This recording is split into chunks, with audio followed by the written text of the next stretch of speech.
Hello everyone, welcome to back my YouTube channel. तो guys, जब भी आप एग रप्चर होता है तो उसके बाद तुरंत ही आप प्रेगनेंसी कंसीव करने के बारे में ही सोचने लगते हो, क्योंकि अब काफ़ी दिनों से आप प्रेगनेंसी के लिए ट्राई कर रहे हो, परेशान हो चुके हो। तो हर महीने आपका यही रूटीन चलता है कि काश इस महीने कंसीव हो जाए, काश इस महीने मुझे प्रेगनेंसी के लक्षण दिखाई दे। तो आप इन सारी चीज़ों को नोटिस करते रहते हो कि एग आपका रप्चर हो चुका है, ओव्यूलेशन पीरियड आपका ख़त्म हो चुका है। अब इसके बाद क्या अगले 1-2 दिनों में प्रेगनेंसी कंसीव हो चुकी होंगी, फिर तुरंत बाद सिम्टम्स को नोटिस करना स्टार्ट हो जाता है। तो देखिए, एग रप्चर होने के बाद काफ़ी सारी चीज़ें ऐसी होती है जो आपके बॉडी में होती है, तुरंत आपको कंसीव नहीं हो जाता। क्योंकि एग रप्चर होने के बाद अगर सही तरीके से इंटरकोर्स हुआ है, उसके बाद अगर स्पर्म वहाँ पे हेल्दी है, काफ़ी सारी बेसिक चीज़ें जो होती है प्रेगनेंसी के लिए ज़रूरी, उनको भी देखना ज़रूरी होता है। ऐसे नहीं होता कि इंटरकोर्स किया आपने तो वहाँ पे प्रेगनेंसी कंसीव होगी ही, ऐसे नहीं होता। क्योंकि काफ़ी सारी चीज़ें आपसे रिलेटेड हो सकती है, आपके पार्टनर से रिलेटेड भी हो सकती है। तो ये सारी चीज़ों को हेल्दी होना भी ज़रूरी होता है। अगर आपका एग जो है उसकी साइज़ मैच्योर है, कम भी नहीं होनी चाहिए, ज़्यादा भी नहीं होनी चाहिए, एग हेल्दी वाला क्वालिटी का होना चाहिए, जिसकी जो क्वालिटी है वो एकदम प्योर होनी चाहिए। तब भी जाके आप कंसीव करने में, या फिर कंसीव कर भी लिया है तो फिर वो प्रेगनेंसी 9 मंथ तक कंटिन्यू ग्रो होनी चाहिए। इसके लिए एक हेल्दी एग होना बहुत ज़रूरी होता है। तो जब भी एग रप्चर हुआ है तो उसकी क्वालिटी ठीक है, इंटरकोर्स के बाद अगर स्पर्म क्वालिटी, मोर्टेलिटी अच्छी है तो फिर फर्टिलाइजेशन सक्सेसफुल होना चाहिए। फर्टिलाइजेशन सक्सेसफुल हुआ है तो फिर उसके बाद जायगोट जो बनता है वो नीचे आता है यूट्रस में, और यूट्रस में आके फिर चिपकता है। जो लाइनिंग होती है आपकी गर्भाशय की दीवार होती है, किसी भी साइड में चिपक सकता है।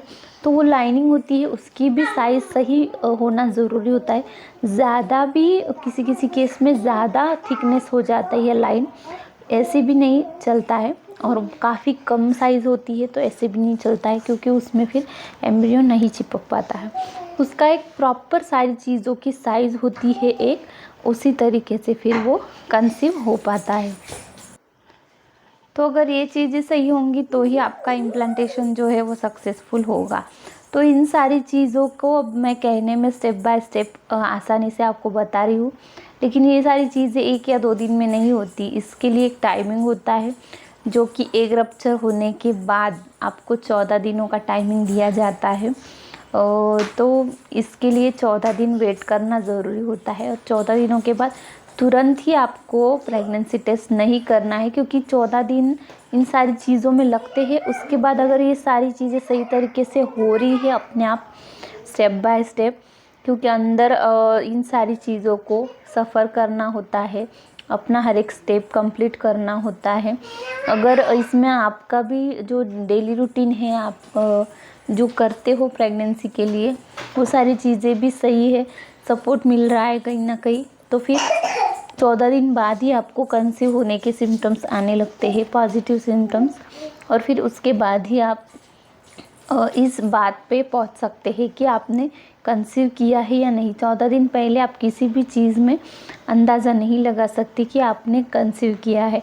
अब कोई कोई एग रप्चर होने के बाद 3-4 दिन से ही ऐसा सोचने लगते हैं कि उन्होंने कंसीव कर लिया है या नहीं, क्योंकि लक्षण जो होते हैं वो हो सकते हैं, इम्प्लांटेशन के लक्षण अलग होते हैं, फर्टिलाइजेशन के अलग होते हैं।